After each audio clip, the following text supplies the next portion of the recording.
I'm really excited to invite Derek Schuurman today to talk with us, to share his perspective. So just super quick intro as Derek gets welcome to the stage. Oh, I see him coming on. That's great. So yeah, this connection point with my hometown, Waterloo University there, we were just talking about some of the locations that we knew and experienced together in the same city. But since then, Derek both spent some time in industry, worked in tech,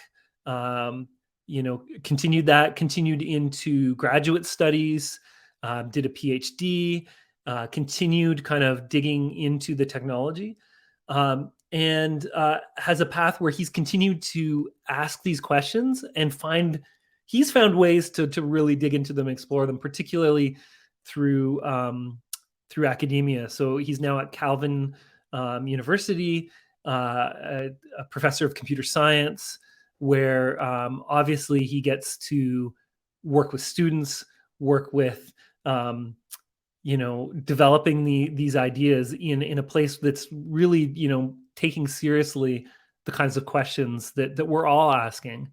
And so I'm so glad, Derek, that you're here with us today. Yeah, you're welcome to unmute, put your camera on. I'll maybe just pray together with you, and then I'll give you the floor for the well. Thank you. So welcome. Jesus, we are thankful that you have opened the space for us, that you have, by your spirit and your guiding, been with Derek throughout his career, where he's been asking these questions and thinking about them and asking you about them. And we want to receive the gifts of that work. So we open ourselves to it. We pray that your spirit would be here as we think and we share. We want you to inspire us, expand our imagination, break down some of the walls that we've put up that limit what we think you want to do or what you care about. Soften our hearts towards the things that we've maybe become cynical about. And also, call us to challenge. You always call us to act in more and more love. And so we pray that you would do that and show us how to do that through the work that we do. So, I pray for all of us, and particularly Derek, as he shares with us today. Amen. Amen. Derek, one more thing. I just saw my note on the screen to mention that we are going to do some question and answer. We'll probably only have room for 2 or 3 at the end, but you'll see, everyone, that there is a Q&A functionality at the right side. If you put in questions there, if you upvote those, we'll try to get to a couple of those at the end of the talk. So you can be doing that throughout. And with that, thank you, Derek. Got everything you need? I think I just need to wrestle the screen away from you. Oh, yeah. Let me get out of your way. Do you have access now? I think so. Technology is great when it works. Awesome. Yeah, we can see it. Working. Yeah. Okay. All the best. All right. We'll see you in a bit. Thanks a lot, Chris. Yeah, and welcome to everyone. I'm really honored to be able to speak with you all tonight, and was grateful for the invitation. I actually did a talk for FaithTech back in the dawn of the organization, back in 2017 in Waterloo, when James invited me back in the very early days, and was really excited that such an organization was emerging, because it basically was addressing some of the same things that I wrestled with myself as a young engineering student. And actually, one of the books that Chris was mentioning, the Christian Field Guide to Technology, has a final chapter called Letters to a Young Engineer, that basically are sort of thoughts that I would have communicated to my younger self as a young engineer. And I'm glad that a place like FaithTech can help facilitate those sorts of conversations as well. So thank you. All right, my talk is about AI and the biblical story. All right. Well, just quickly start off by saying a few things about myself.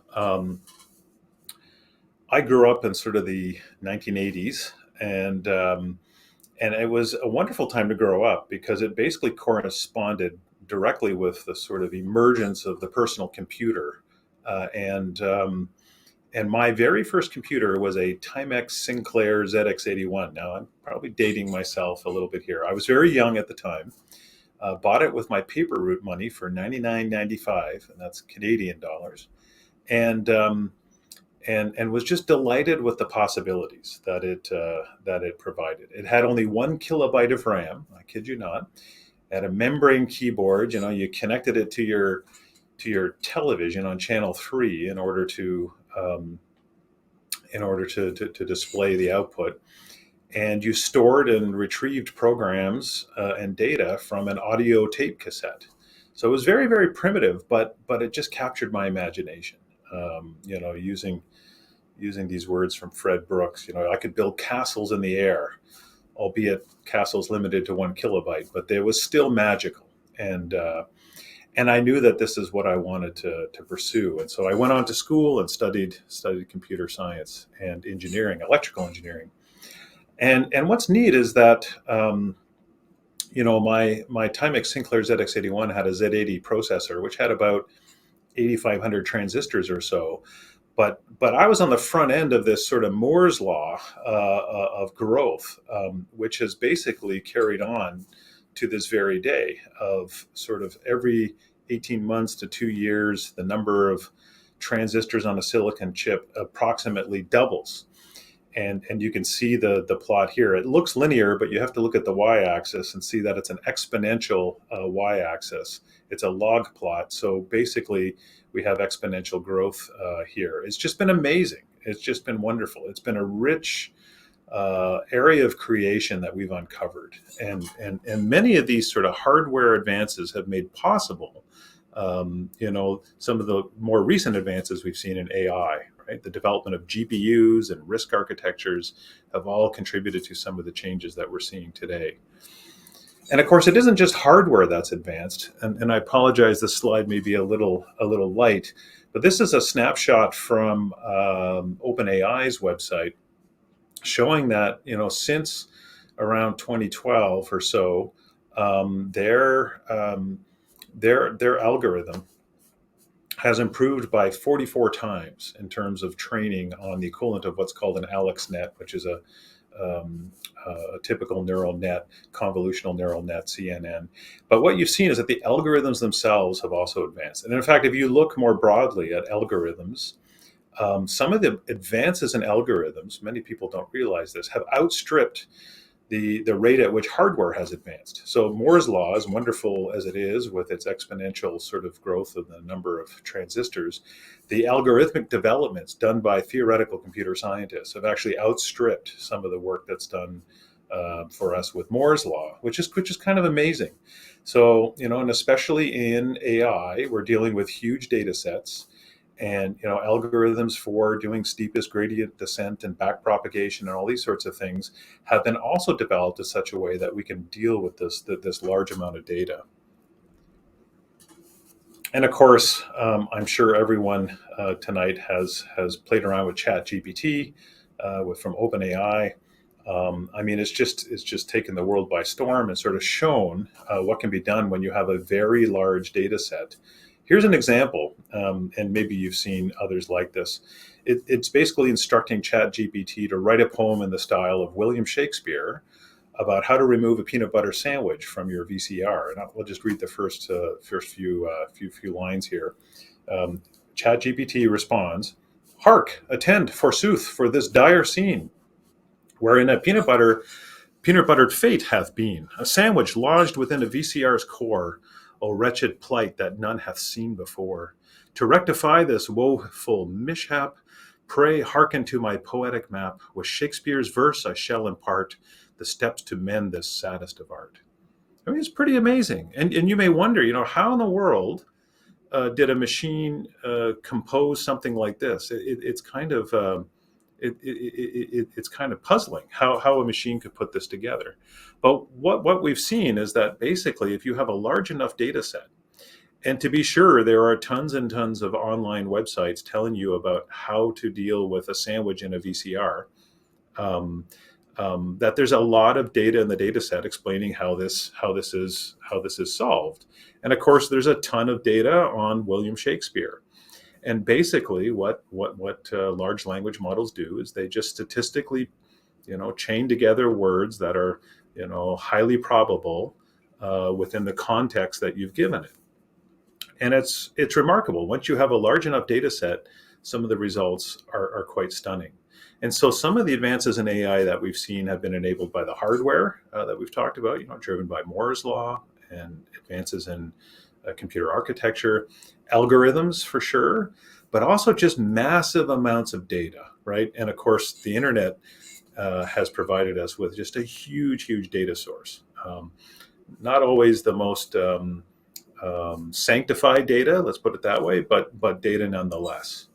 And the results have been remarkable.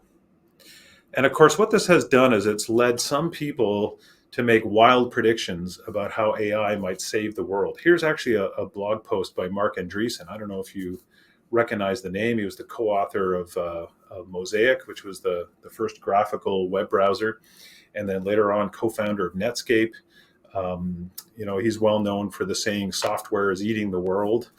But he wrote this blog post saying, basically making an argument about why AI will save the world, right? He goes on to talk about how every child will have a tutor, every scientist and leader will have an assistant, productivity will accelerate, and arts will flower, and death rates will be reduced, and war will be made, will have unnecessary bloodshed removed. And I mean, he makes all of these sort of utopian sort of promises about the advent of AI. And this, of course, is nothing new.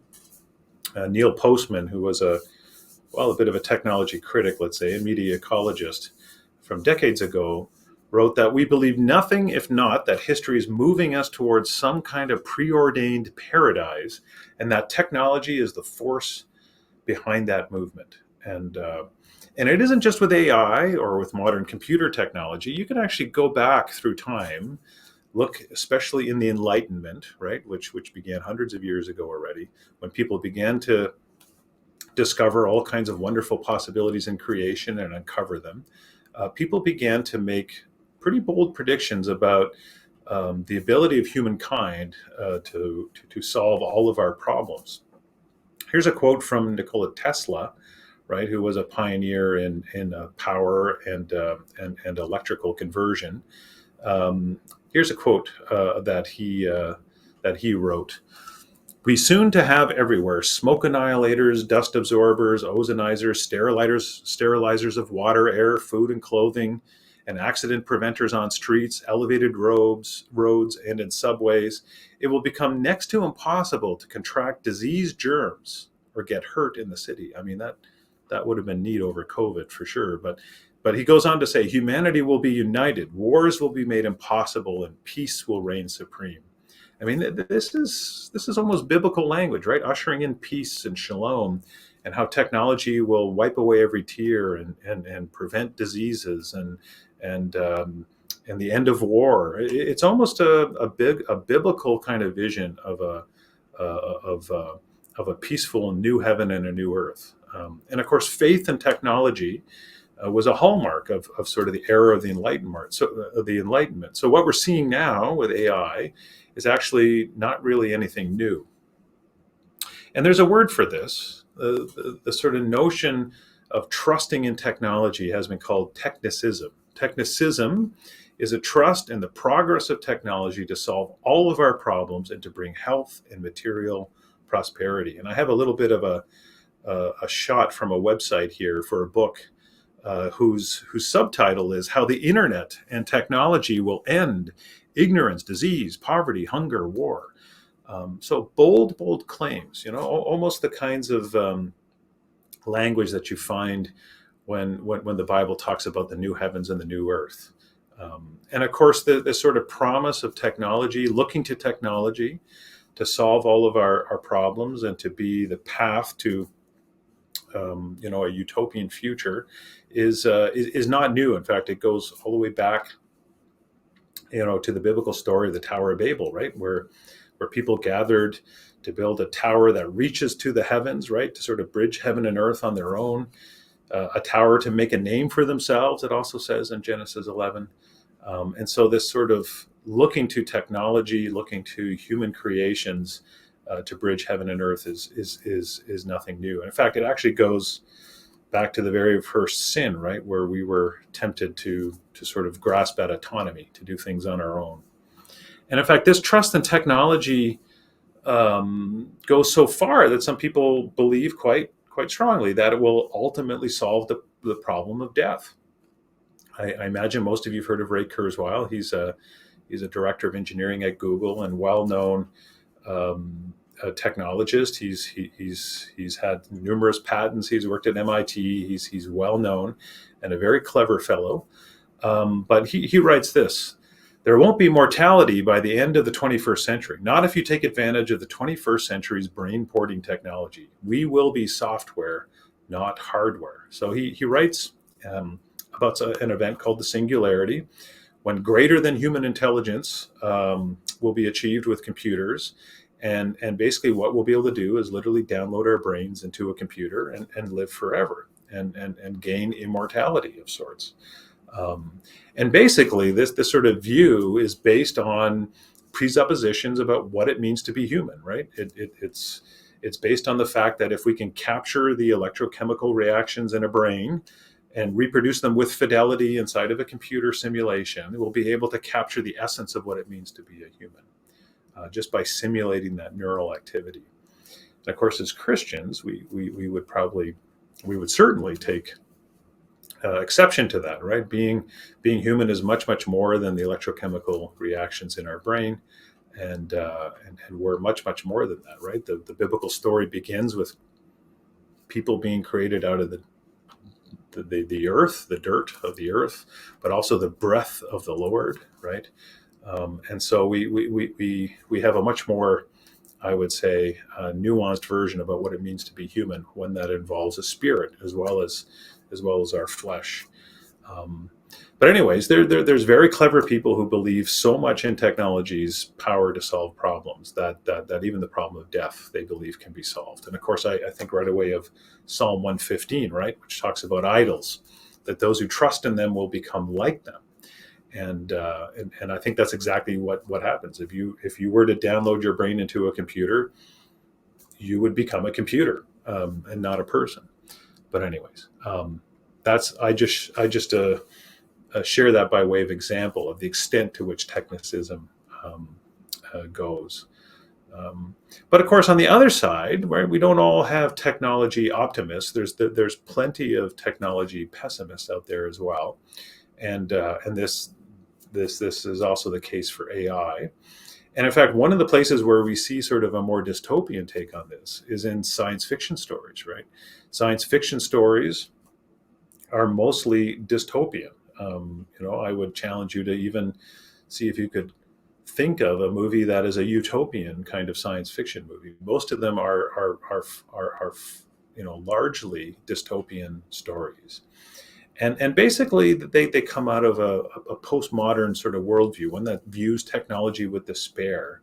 It's stories that are sort of built on the Frankenstein narrative, right? That we build technology and then it turns on us. And I think that this sort of attitude of pessimism towards technology is also found in some corners of Christian circles, right, where people reject technology or don't really see it as part of God's good creation. But I think one of the things we need to keep in mind, and I'll emphasize this even more later on, is that we have to see technology as neither the savior nor the villain. I think both of those pitfalls are mistaken. And I would say that there's actually a good role for sci-fi stories as well. They can warn us. They can be thought experiments about things that can happen when we make poor choices with our technology. I think I like this quote from Frederick Pohl, right? A good science fiction story should be able to predict not the automobile, but the traffic jam. And so in this sense, artists and writers and filmmakers can help us think about the consequences of poor technology decisions, and ask the question about what it means to be human, quite frankly. And of course, there's not only fictional stories, but also people writing about AI and its possible futures. Making predictions about how AI might actually lead to the end of the world, even right, existential threats. This open letter to pause giant AI experiments makes the claim that AI poses an existential threat. We know that lots of people for a long time have talking about the end of work, about how AI might actually turn on us, right? The artificial apocalypse.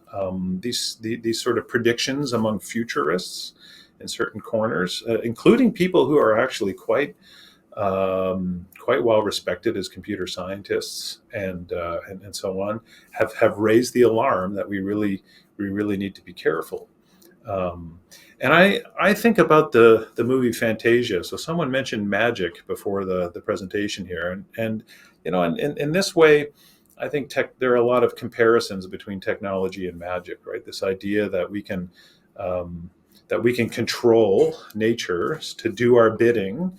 And of course, the story of Fantasia reminds us that we can have benefits in the short term, but ultimately we can lose control, and ultimately we can find ourselves in disaster. And the story of Fantasia shows, right? Mickey Mouse is able to fill the water cauldron, but of course things get out of control, and that's a bit of an analogy for technology as well. So the question is, as Christians, what do we do? Well, I think the place to start is to understand the role of story. Alistair McIntyre, who's a highly respected ethicist philosopher, once wrote, "We cannot answer the question, 'What ought I to do?' unless we first answer the question of what story am I a part?" And so I think that this is where we need to begin also as Christians. What is the story that animates us? And in fact, when you look at ethics and when you look at how we ought to unfold artificial intelligence, what our approach should be, I think there's sort of a prior question of, what story are we a part? And of course, technicism is a belief in technology as the solution to all problems, is a kind of story, right? It has its own sort of narrative about where we're going, about what the problem is, what the remedy is, and it animates how we develop and unfold technology. There's another belief called dataism. Perhaps you've heard of it already, but it's a pretty reductionistic belief that believes that the universe is basically nothing but data. Here's a quote from the book Homo Deus. "Organisms are algorithms, and giraffes, tomatoes, and human beings are just different methods for processing data." So dataism is sort of absolutizing data, seeing it as sort of the key to the universe, that all things sort of boil down to data. And if that's what you believe, if that's sort of your story of the universe and the world, that will lead you to treat people and situations in a particular way. It's a very reductionistic worldview. Of course, postmodernism, as I mentioned, views technology with despair. And then, of course, there's Christianity, right? Christianity is faith in Jesus Christ. It's based on the biblical story. And so the question is, how does the biblical story inform our work with technology? And so I'm going to basically summarize the biblical story, the grand biblical narrative, in basically 4 chapters, four acts, let's say, right? There's creation, fall, redemption, and new creation. This is the biblical story, the arc of the biblical story from Genesis to Revelation. And by looking at this biblical story, we can think about the implications for the context that we live in now.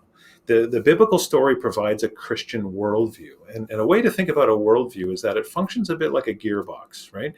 Scripture is like the engine in an automobile. And the area of application, in this case technology, is like the tires, is the wheels. And normally you connect the power of the engine to the wheels through some kind of gearbox or transmission. And a Christian worldview acts as a gearbox between the power of Scripture and the area of application, right? It's very troublesome and can actually be very problematic if you try sort of looking for proof texts for technology, going sifting through the Bible and looking for verses and trying to apply them to AI. That can lead to lots of pitfalls, using Scripture in a way it was never intended to be. But looking at the story and then thinking about what does it mean to live into this story in the context that we find ourselves. And if we do that, we can take a story, even though it's written in the Bronze and Iron Age, and it can actually guide us in our context and also working with AI, right? So a worldview. A working definition of a worldview is it's a comprehensive framework of one's basic belief about things, which then inform how you engage with culture and with the world. All right, so let's look at creation, fall, redemption, and new creation really quickly. We can say, I think, right from the outset that AI is part of the latent potential in creation. AI is not just a fluke that we've stumbled on. I think God very well knew about these possibilities, that they were built into the possibilities of creation and were waiting there for us to unfold and uncover. I think, early in the creation story, we hear about the cultural mandate that's in Genesis 1, verse 28, right? The call to care for the earth and to unfold all of its possibilities, to fill the earth, right? This phrase doesn't just mean having lots of babies, but it means unfolding all the possibilities in creation. We're told already in this creation story that humans are made in the image of God, that we're not machines, which I think informs sort of biblical anthropology. So we sort of understand what it means to be human and how humans are already distinct from machines. And in creation, we read about how God created a world that has laws, how it has limits and norms. Norms have to do with the way that things ought to be. And of course, as a computer scientist, we often learn the laws of creation, right? There's lots of laws in engineering and computer science. There's certain creational limits. Any good computer scientist will know the halting problem. There's fundamental limits to what algorithms can do. And there's also norms. There's also the ways that things ought to be. I like this quote from Frederick Brooks. He's a famous Christian computer scientist. He was awarded the ACM Turing Award, which is the equivalent of the Nobel Prize in computing. He passed away, I think, just a number of months ago, but this is what he wrote in his famous book, The Mythical Man Month. Why is programming fun? What delights may its practitioner expect as his reward? First is the sheer joy of making things. As the child delights in his mud pie, so the adult enjoys making things, especially things of his own design. I think this delight must be an image of God's delight in making things, the delight shown in the distinctiveness and newness of each leaf and each snowflake. So here we see Fred Brooks, writing in a book that's read by lots of secular folks about how the image of God sort of is reflected in our delight in creating new things. All right, somewhere near the beginning, the human family fell into sin, and the consequences of that have been felt in every area of human activity and culture, right? Romans 8, verse 22 talks about how the whole creation has been groaning. Thorns and thistles infect our work and the work of our hands. And we see that also in software. And so we understand that creation was made good, that AI is part of the latent potential in creation, but we also understand the impact of sin and how that can infect and distort and pervert our efforts and our work also in technology. I think a really helpful distinction, and I sort of tease this out in Shaping a Digital World, is the notion between structure versus direction. So structure has to do with the structures of creation. So the possibility for AI, the possibility of algorithms, the possibility to make computational devices out of silicon. These are all creational possibilities. They're enabled by the structure in creation. And they're good because they're part of creation. So we don't reject them out of hand. But then we look at the direction of these things. How are the algorithms being directed? How are they being deployed? How is AI being directed? Is it being directed in a way that's obedient to God's intents for his creation? Or is it being directed in more disobedient ways? So whenever we look at a technology, right, we don't dismiss it out of hand. We ask the directional question. How is it being used? Sometimes people will ask me if AI is evil or virtual reality or technology is evil, and I'll say, well, that's a bit of a false dichotomy, right? The question is, technology, AI, virtual reality, these things are all part of the possibilities in creation. The question is to say, how are they being directed? And sin works the same way. Sin doesn't create anything. Sin only infects God's good creation. Sin is like a parasite to God's good creation, and it attaches itself also to our technologies and perverts them and distorts them in ways they were never intended. So we need to acknowledge the reality of sin when we're working in technology. And of course, one of the next big themes in the biblical narrative is one of redemption. I love these verses in Colossians, right? For in him all things were created, things in heaven and on earth, visible and invisible. All things have been created through him and for him. So there's also a telos, right? Everything's created for Christ. There's sort of a purpose for everything. He is before all things, and in him all things hold together. So all things cohere in Christ. And then it closes here, this section about how through him reconciling to himself all things, whether things on earth or things in heaven, by making peace through his blood shed on the cross. So here we see that Christ is redeeming all things. And the word all things in this section of Colossians is literally what it sounds like. It's everything, right? It's a comprehensive cosmic sort of redemption that Christ is after. One of the professors here at Calvin used to say, nothing matters but the kingdom, but because of the kingdom, everything matters. And so we see that technology is part of this cosmic plan for redemption as well. And we're called to participate in that. We're called to be agents of reconciliation, right? 2 Corinthians 5 talks about us as being agents of reconciliation. And so that means we're also called to work in all areas of culture, including technology. And what does that look like? Well, here I have listed some norms in creation, which I think can form design norms for responsible AI. So in our book, A Christian Field Guide to Technology and in Shaping a Digital World, I use these normative aspects of creation that come out of Christian worldview literature, come out of Christian philosophy. These are areas that have been aspects of creation that Christian philosophers have identified as part of an ontological view of creation. And they're areas where we exercise, quite frankly, freedom and responsibility. And so we sort of describe these things in more detail and give examples of how the implications of these things work themselves out in practical designs, in engineering and in computing. So one design norm is justice, and this is a fundamental biblical norm, right?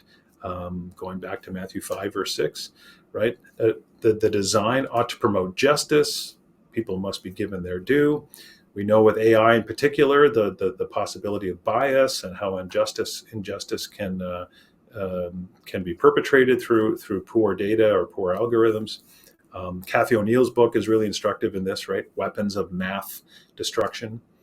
Another norm is stewardship. Stewardship has to do with tending and keeping the garden and the environment. Thinking about green computing, thinking about e-waste, all of these sorts of issues that come up in the area of computing and engineering. Cradle to grave sort of recycling and sustainability would all fall under the stewardship norm. Caring has to do basically with loving your neighbor, building designs and technical products that show love and care for people. Cultural appropriateness has to do with making sure that your design fits the culture into which it's been introduced, alleviating burdens while preserving what is good. Right? It's not just about efficiency, but it's also about making sure designs fit the context where they're going to be used. The social norm has to do with how we relate to each other and how technology can help encourage good relations between people. Delightful harmony has to do with tools that are designed really well and pleasing to use, right? This is like UX design. It has to do with aesthetics. It has to do with beauty. It has to do with combining form and function. Transparency has to do with, creating things that are clear and understandable, building things that don't bear false witness, being truthful. And then the final norm, trust, has to do with dependability and reliability of things, and this comes especially to bear when you're designing real-time systems. Some of the work that I did in industry had to do with building software that controlled very large machines. And of course, there you're thinking about safety and reliability and outer loop fail-safes and all of these sorts of things. One of my co-authors in Christian Field Guide is actually working for Boeing and doing work with software with Boeing. And of course, there you have to be very, very aware of building technology in a way that's resilient and with multiple redundancies. So the trust norm has to do with that. And trust also has to do with putting our trust, ultimately in the right place, not putting our trust ultimately in technology. And so all of these norms, I don't have a lot of time to go into them, but suffice to say, there are guidelines that come out of Christian thought, that come out of Christian reading, that can be integrated into the design process to not just think about the technical bits and bytes, but think about more of the normative aspects that come into play when we're creating new products. Here's a quote from a former colleague who was a theologian. He writes, "Norms are complex. They can be violated in any number of ways, and they also leave a good deal to the resourcefulness and responsible imagination of the human being who is called to implement them." And I think that's a good summary of the responsibility of an engineer or a coder. And of course, finally, right, the biblical story begins with a garden, but it ends with a city, right? So we move from a garden to a city, and a city, of course, includes cultural, technical developments, right? But the one thing we need to realize, especially as engineers and computer scientists, is that the builder and architect of the New Jerusalem is God. The Bible's very clear about that. The New Jerusalem comes down out of heaven, doesn't come out from the earth. The New Jerusalem is not subcontracted to people. It's God's city. But we read in Revelations 21, right, that the kings of the earth will bring their splendor into it. So we see, human cultural artifacts finding a place in the New Jerusalem as well. And so, I do think that some of the things that we build and see, we may see in the new heavens and the new earth. But to be sure, God does not need us to do this. And so I think it also puts our current work within a certain context. We're called to be faithful. We're called to make some imperfect models of the perfect world to come. We do that out of obedience and as a witness. But we have to resist any temptation to think that we can usher in the new heavens and the new earth on our own. All right. So the biblical story has a bunch of implications. Here's just a few for AI. So first, the biblical story tells us that technology and AI is neither the savior nor the villain. All right. And so we need to be very careful when we see those two extremes, for sliding into those two extremes as Christians. As I mentioned, the heavenly city comes down from God. It's not built by our efforts. So we need to put our work, especially as technologists, into context. We're called to be faithful, to be a faithful presence, but we're not the ones to build the New Jerusalem. And then finally, in the meantime, the way that we're obedient to God's calling is to put AI in service of God, neighbor, and creation, right? And that involves attention to creational laws and norms. And I would say this notion of holy worldliness, which John Stott sort of introduced, is this idea of being a Christian presence, being salt and light in the different industries where we work, or the different workplaces where we find ourselves, where we can take our Christian commitments and our Christian insights to bear and work towards the common good alongside other people, right? It's sort of a Jeremiah 29, praying for the peace of the city, and working for the good of the city and for the people that we work with. And hopefully, right, we'll have an opportunity to give an account of the hope that we have. But it's a faithful response that we're called to use our technical gifts within the larger public square, but in a way that honors God and is obedient to His norms. All right, so how do we approach responsible AI? Very quickly, I think we can think about three areas where we can discern creational norms and sort of map out three possible categories for AI. Okay. The first area is areas where AI might be appropriate. So looking at norms, what are areas where AI and the use of AI might be appropriate? What are areas where AI might be inappropriate? That's another category based on violation of norms or other biblical worldview principles. And three, what are some areas where some combination of humans and AI is appropriate? So let's take a look at each of those three categories. So first of all, I think there are tons of appropriate areas for AI, right? I would call this AI towards shalom, right? Bringing in shalom through our contributions through or working towards shalom. We don't bring shalom in, but we can work towards it. And here's examples, right? AI for sustainability, AI to reduce car crashes, AI for medicine, AI for monitoring climate, and AI for increasing crop yields, AI for drug discovery. All of these sorts of things, I think, are wonderful ways of showing love to neighbor.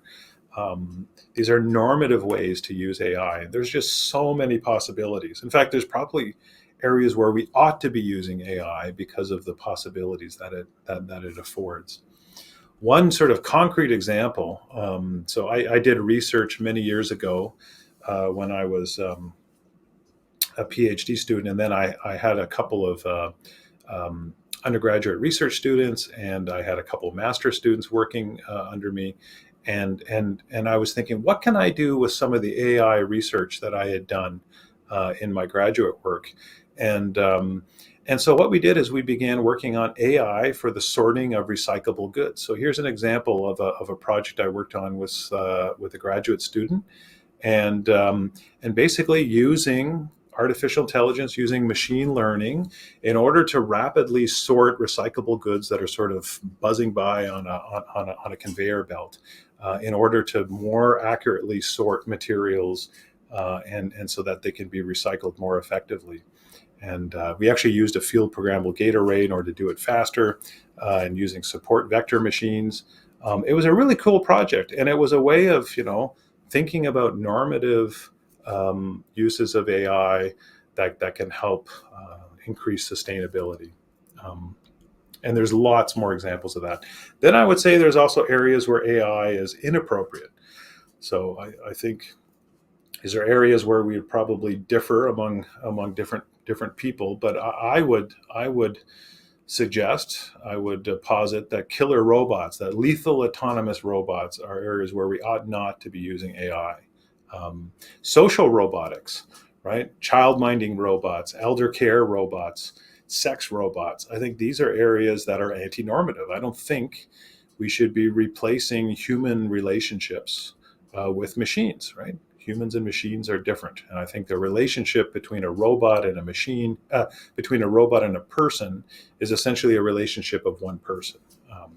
It does damage to us, and it's not normative. And of course, I don't know if any of you have seen recently this AI Jesus. Someone has kind of plugged ChatGPT into a video of a likeness of some likeness of Jesus, so people can ask questions. I don't know what to say about it exactly, but it seems like an irreverent use of AI. And and I would say machines are machines and people are people, and neither are God. And so I think that's also an inappropriate use of AI. And of course, if we look at the EU, maybe some of you have been following this, in the EU, there's now a new AI Act. And I think what's interesting is they've actually decided to regulate the unacceptable risk categories and the high risk applications. So they've identified areas where there's unacceptable risks, and applications are going to be banned. and they've identified high-risk AI applications where things need to be regulated. And I think that that's a good first start. It's sort of following this approach of looking at what are some inappropriate areas to use AI, and let's avoid those, and let's think about encouraging developments in areas where AI can bring flourishing. And then finally, the third category, of course, is some hybrid approach between humans and AI.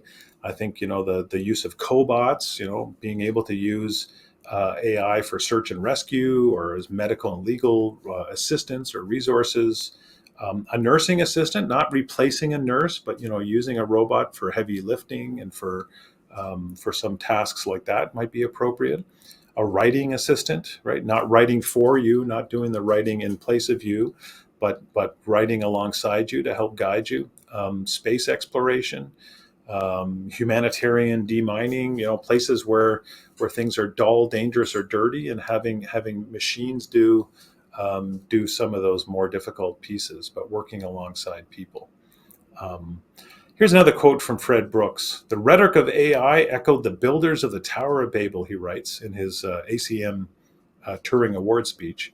"We will make machines that think we will make giant brains," he writes. "But my thesis," says Fred Brooks, "is that IA is greater than AI. That is, intelligence amplifying systems can at any given level of available systems technology beat AI systems." So he's throwing his hat in the ring for intelligence amplification, IA rather than AI. And I think there's a lot of possibilities for humans plus AI. And I think that's going to be a rich research area to explore more going forward. So some quick recommendations, then I'm going to wrap so we have time for questions yet. I think we need to begin with ethics already in the computer science curriculum. I think that different schools do more or less better or worse job at this, but I think it should be in not just a course that's bolted onto the end of a computer science curriculum, but rather woven throughout the curriculum so that topics about ethics come up along the way. I think we need to ban the weaponization of lethal autonomous AI and other high-risk applications. I think some of the work that's being done in the EU right now is something that should be looked at in other jurisdictions. I think that we need to ensure that manufacturers of AI take, some responsibility for their products, developing appropriate regulations and compliance tools, ensuring that stakeholders have a voice so that people who are impacted by automated systems and by AI have a voice. We need to make sure that we keep an eye on the justice norm, as I mentioned earlier. Transparency, I think that we should try not to build AI systems that pretend to be human. I think humans are not machines. Machines are machines, and humans are humans. And so we shouldn't build machines that blur or that sort of ontological distinction. I think we should develop incentives for AI that augments human abilities rather than substitutes for it, just like Fred Brooks suggested. I think that's a potentially rich area. And I think we should celebrate the special categories of work that ought to be done by humans only, right? Caregivers, nurses. My wife was recently in hospital, and I just really, really came to appreciate the importance and just the beauty of having a human person stand alongside you when you're ill and when you need help. So those are just a few recommendations.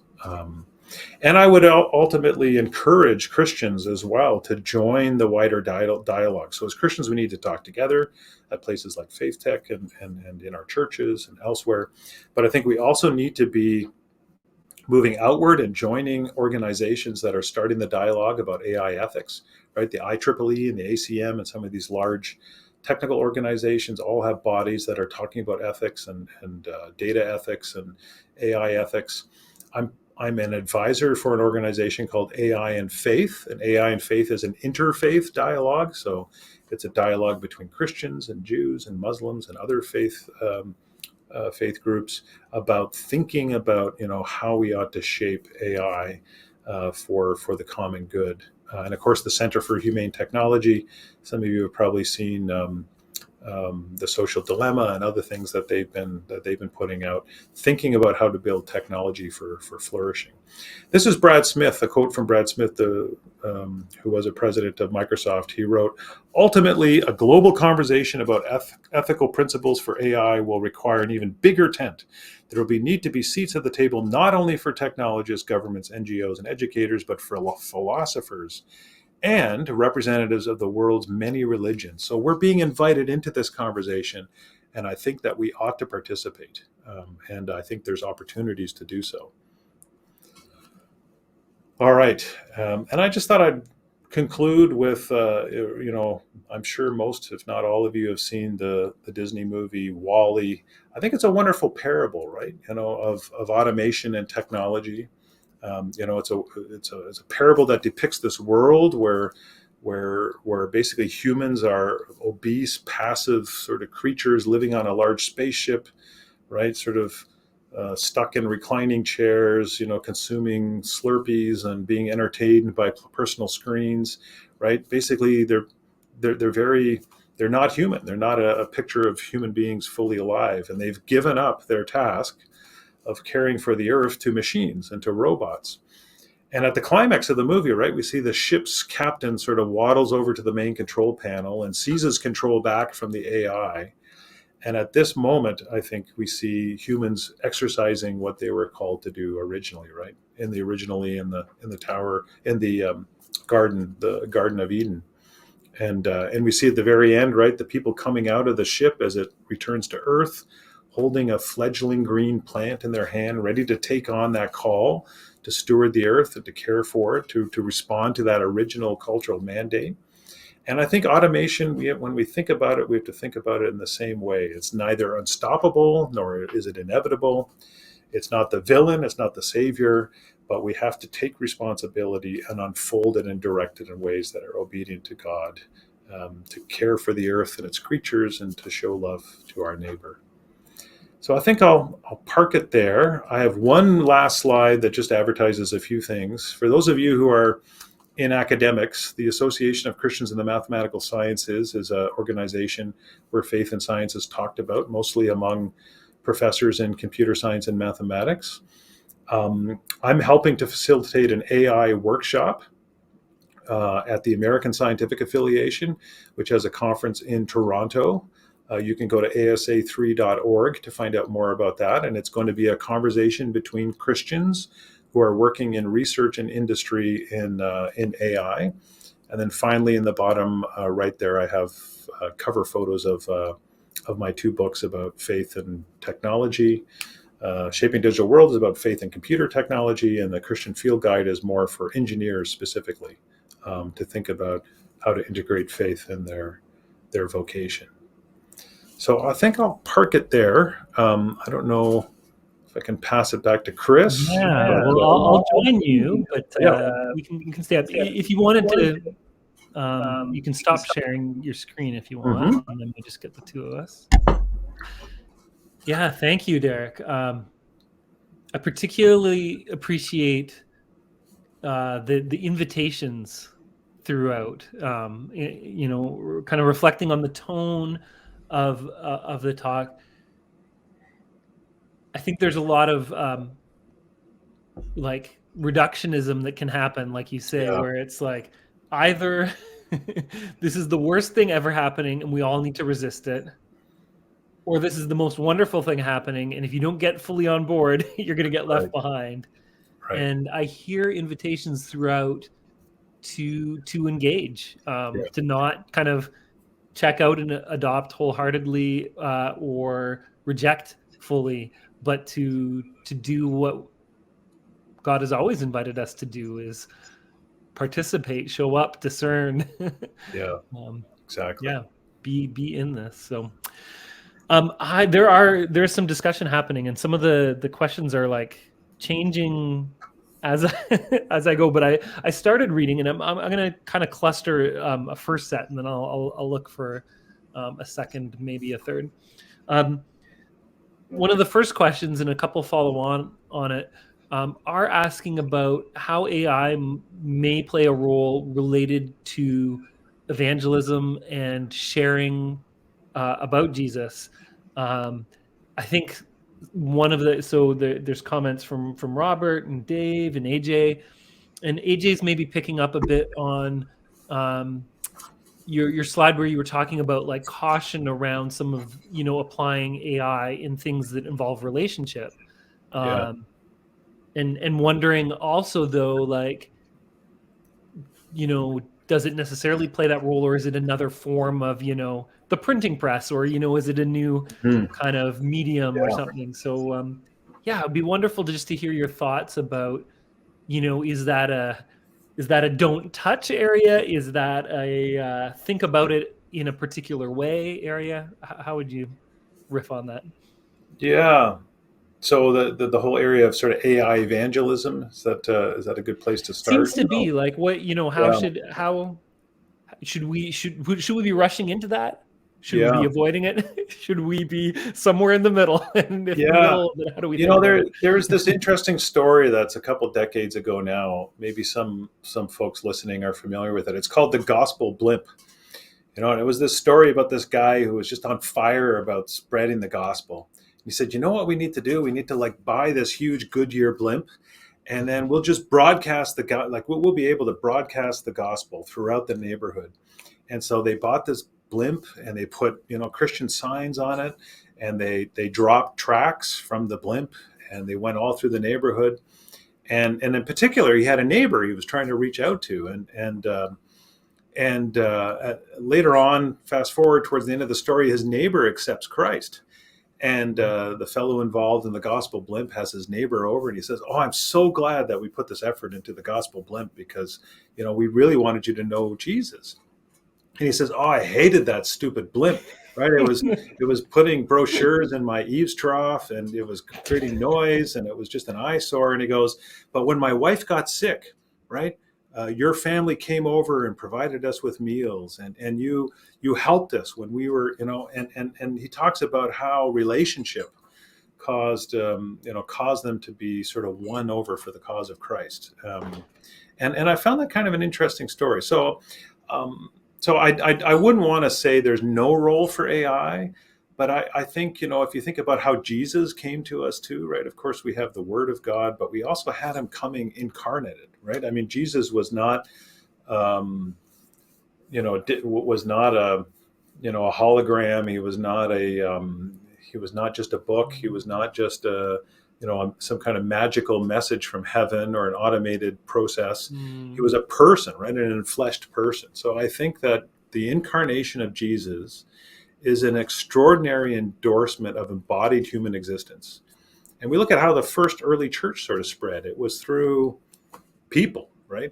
Through these winsome, sort of attractive Christian communities. So that being said, I think that that's the preferred way to sort of share the gospel is through people. But I can imagine that there are ways where people can first encounter or ask questions about the gospel in an online forum or whatnot. But then what should happen is people should be driven to local churches and driven to real communities, I think is what my instincts tell me. And of course, you've got all the other problems of AI too, with hallucination and the alignment problem and all this sort of stuff. So, I imagine that, any attempt to build an AI evangelist is going to be in danger of heresies and other things as well. But I like to be open to the idea that there might be times where that might be one of the few ways we could make first contact with people. But then the drive, the goal, the sort of inclination should be to draw them into physical community, where that's possible and where that's safe and where that's viable. That's the preferred means of discipling people, I think. Good. Okay. Another person picking up on something that was just part in there. You had the quote contrasting AI and IA. Yeah. Intelligence. Fred Brooks. Yeah. Was it assistance or augmentation, or like intelligence amplification? Amplification, yeah. Or assistance. So maybe I'll just read it. It's a bit of an invitation to go further. So could you just unpack opportunities in the AI versus IA? What does this mean for the future of technology development? Basically, someone was intrigued, wants to hear more. Okay, let's see if I can quickly put into the chat a link if I can find it quick enough.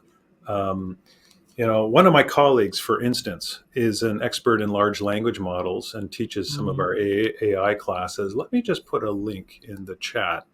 Hopefully people can find it amid everything else. And he's doing work where he's taking large language models and he's thinking about, how do I build large language models so that I can help people write better? I don't want to have large language models write for people.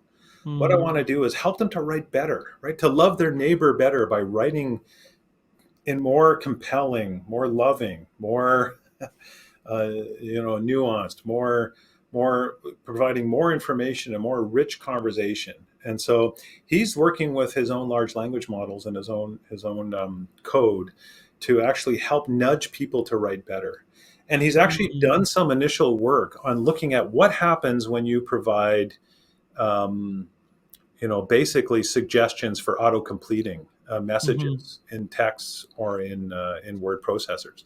And he finds that what happens is you get the boring sort of average, statistically sort of plausible sort of reply, which tends to have not that much information, and it tends to change what you say, right? These tools actually nudge you. More recently, there's been some research that's been published out of Stanford, I think, and it's been published in the Washington Post about how some of these nudges that AI can give, suggestions, it's kind of like a little Jiminy Cricket kind of speaking in your ear. It can actually nudge you to say things differently and actually change your opinions about certain things. Which so interesting. I think that I didn't have time to get into all of this stuff, but it can be. I think that's something that should be of concern for Christians, right? About how these tools shape us. So he's trying to think about ways how we can, rather than sort of automating things, especially communication with people, how can we actually use these tools to communicate better by working alongside them? And I think that there's a lot of rich possibilities. That's not to say that there aren't things that we should completely automate, right? If you're going to have a system that's going to be monitoring climate data, or a system that's going to be monitoring some sort of or large sort of amounts of data that you won't want to automate that, but pull the human in when there's changes in patterns, or when there's things that are detected and actually bring the human into the loop. Cobots as well. The whole idea that robot do the heavy lifting in nursing, right? Where I've got a person there is a patient, a robot that can actually help lifting the patient and moving the patient and doing those things that are difficult for a human to do, rather than thinking about ways to kind of outsource everything to machines. So I think that's a rich research area too for a computer scientist. So that's my instinct. Yeah. Well, that's great. Well, I think we're gonna leave it there. That's a great place to talk about the hopeful potential and the ways that we can not just hand things over to AI, but actually build AI for what people were created to do, and helping them along that in the way that the best tools often are. So thank you so much, Derek. You're welcome to stick around, or we're going to just for those who can stay, we're going to have a few options for people to connect with FaithTech. So I'm going to jump into that. But on behalf of everyone, thank you so much. I don't know if you can see the emojis, but people are welcome to express your appreciation in emojis or chat. Thank you, Derek. Thank you so much. It's been great to be here, and this is a conversation that needs to continue. There's so much more that we need to unfold and to discuss and to understand as Christians as we sort of move forward. But I think we need to be part of that larger conversation for sure. Yeah. Well, thank you for being part of it.